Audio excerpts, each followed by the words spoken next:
அஷ்டமி நாளில் ஏன் சுப காரியங்களை தவிர்க்கச் சொல்கிறார்கள்? பைரவர் வழிபாட்டின் பின்னால் மறைந்திருக்கும் ஆன்மீக ரகசியம் என்ன?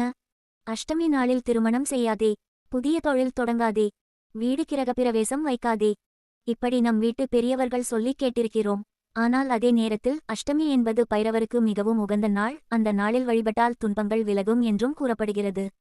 அப்படியானால் ஒரு நாள் ஒருபுறம் மிகச் சக்தி வாய்ந்த வழிபாட்டு நாளாகவும் மறுபுறம் சுப காரியங்களை தவிர்க்க வேண்டிய நாளாகவும் ஏன் கருதப்படுகிறது? இதற்கு பின்னால் புராணங்களும் ஆகமங்களும் கூறும் ஒரு ஆழமான ஆன்மீக விளக்கம் உள்ளது. பைரவர் யார்? சிவபெருமானின் உக்கிரமான திருவருளின் வெளிப்பாடாகத் தோன்றியவர் ஸ்ரீகால பைரவர். அதர்மம் பெருகி தீய சக்திகள் உலகை துன்புறுத்தியபோது அவற்றை அழித்து தர்மத்தை நிலைநாட்ட சிவபெருமான் எடுத்த திருக்கோலமே பைரவர் என்று சிவபுராணம் மற்றும் ஆகமங்கள் கூறுகின்றன.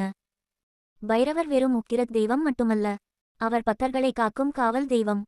அச்சத்தை அகற்றுபவர், தீய சக்திகளை விலக்குபவர், காலத்தையே கட்டுப்படுத்தும் சக்தியின் வடிவம் என்பதால் கால பைரவர் என்ற திருநாமத்தால் போற்றப்படுகிறார். காசியை காக்கும் காவல் தெய்வம். உத்தரப்பிரதேசம், காசி, வாரணாசி. இந்தியாவின் மிக புனிதமான சிவ திருத்தலமான காசியில் 8 திசைகளிலும் காவல் காத்து நிற்பவர் கால பைரவர் என்று புராணங்கள் குறிப்பிடுகின்றன. அதனால் அவர் காசி க்ஷேத்திரபாலகர் என்று போற்றப்படுகிறார். நாய் அவரது வாகனமாக விளங்குகிறது. பொதுவாக பைரவர் நிர்வாண திருமேனியுடனும் கையில் திரிசூலம், உடுக்கை, கபாலம் போன்ற ஆயுதங்களுடனும் அருள்பாலிக்கிறார். மும்மூர்த்திகளின் சக்தியையும் தன்னகத்தே கொண்டவர். ஆன்மீக நூல்களில் பைரவர் சிவனின் அம்சமாக மட்டுமல்லாமல் மும்மூர்த்திகளின் சக்திகளையும் தன்னகத்தே கொண்ட தெய்வமாகவும் போற்றப்படுகிறார். படைத்தல், காத்தல், அழித்தல் என்ற 3 தெய்வீக செயல்களுக்கும் காரணமான பரம்பொருளின் சக்தி பைரவரில் ஒருங்கிணைந்துள்ளது என்று ஆகமங்கள் விளக்குகின்றன. அஷ்டமி ஏன் பைரவருக்கு மிகவும் உகந்த நாள்? ஒவ்வொரு திதிக்கும் ஒரு தனிப்பட்ட ஆன்மீக ஆற்றல் இருப்பதாக சாஸ்திரங்கள் கூறுகின்றன. அவற்றில் அஷ்டமி திதி, குறிப்பாக வளர்பிறை அஷ்டமி, பைரவர் வழிபாட்டிற்கு மிகவும் உகந்த நாளாக கருதப்படுகிறது. இந்த நாளில் கால பைரவர், சொர்ண பைரவர், சொர்ணாகர்ஷண பைரவர் ஆகிய திருவுருவங்களை பக்தியுடன் வழிபட்டால் தடைகள் நீங்கும், அச்சம் அகலும், கடன் சுமைகள் குறையும், தொழில் முன்னேற்றம் கிடைக்கும், வாழ்க்கையில் நன்மைகள் பெருகும் என்று பக்தர்கள் நம்புகின்றனர். அஷ்டமி நாளில் சொல்லப்படும் பாராயணங்கள். அஷ்டமி நாளில் பக்தர்கள் கால பைரவர் போற்றி 108 முறை, கால பைரவர் போற்றி 1008 முறை, சொர்ணாகர்ஷண பைரவர் போற்றி, கர்ஷண பைரவர் போற்றி போன்ற பாராயணங்களைச் செய்வது சிறப்பாக கருதப்படுகிறது. மேலும் ராகு காலத்தில் நெய் தீபம் அல்லது எள்ளெண்ணெய் தீபம் ஏற்றி வழிபடுவதும் பல இடங்களில் கடைபிடிக்கப்படும் பக்தி மரபாகும். அப்படியிருக்க அஷ்டமியில் ஏன் சுப காரியங்களை தவிர்க்க வேண்டும்? இதுவே பலரது மனதில் எழும் முக்கியமான கேள்வி. ஏனெனில் ஸ்ரீகிருஷ்ணர் அவதரித்த நாள் கோகுலாஷ்டமி, ஸ்ரீராமர் அவதரித்த நாள் ராம நவமி. இரண்டும் உலகம் முழுவதும் மிக பெரிய திருவிழாவாக கொண்டாடப்படுகின்றன.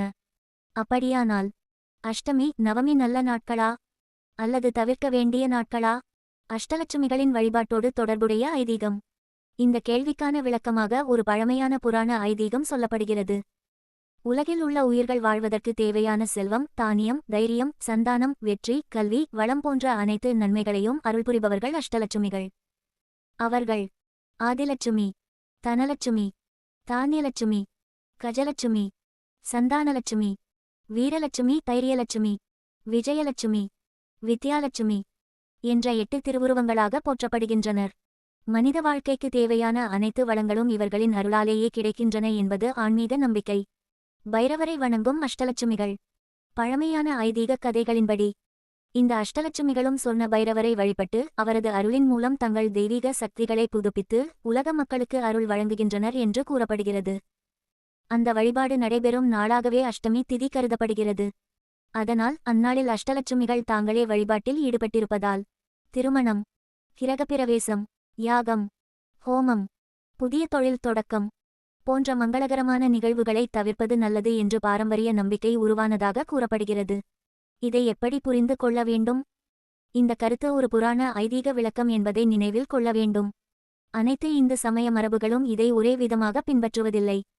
பல்வேறு ஆகம மரபுகள், குடும்ப மரபுகள், பிராந்திய வழக்கங்கள் ஆகியவற்றை பொறுத்து நடைமுறைகளில் வேறுபாடுகள் இருக்கலாம். எனவே சுபகாரியங்களுக்கான நாளை தேர்வு செய்யும்போது குடும்ப மரபையும் அறிந்த வேத ஜோதிடர்களின் ஆலோசனையையும் பின்பற்றுவது நல்லது. அஷ்டமி நாளில் செய்ய வேண்டிய சிறந்த வழிபாடு. வளர்பிறை அஷ்டமி நாளில் பைரவருக்கு தீபம் ஏற்றுதல், செவ்வரளி அல்லது வெள்ளை மலர்கள் சமர்ப்பித்தல், ஓம் காலபைரவாய நம என்று ஜபித்தல், நாய்களுக்கு உணவளித்தல், பத்தியுடன் பைரவரை வணங்குதல் போன்ற வழிபாடுகள் ஆன்மீக மரபுகளில் சிறப்பாக கருதப்படுகின்றன. அஷ்டமி வழிபாட்டின் பலன்கள். புராணங்களிலும் பத்தி மரபுகளிலும் கூறப்படுவதாவது: பைரவரை பத்தியுடன் வழிபட்டால் அச்சம் அகலும், தீய சக்திகளின் தாக்கம் குறையும், எதிரிகள் விலகுவர், தடைப்பட்ட காரியங்கள் நிறைவேறும், மன உறுதி அதிகரிக்கும், குடும்பத்தில் நல்ல முன்னேற்றம் உண்டாகும், இறைநம்பிக்கை பலப்படும் என்பன ஆகும். நினைவில் கொள்ள வேண்டிய முக்கியமான உண்மை: அஷ்டமி நாளில் சுப காரியங்களை தவிர்ப்பது என்பது பழமையான சில ஆன்மீக மற்றும் குடும்ப மரபுகளில் பின்பற்றப்படும் ஒரு நடைமுறை ஆகும்.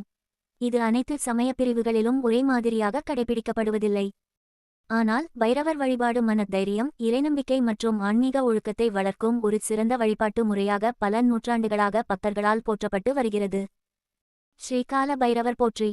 வாழ்க வளமுடன். இனிய காலை வணக்கம்.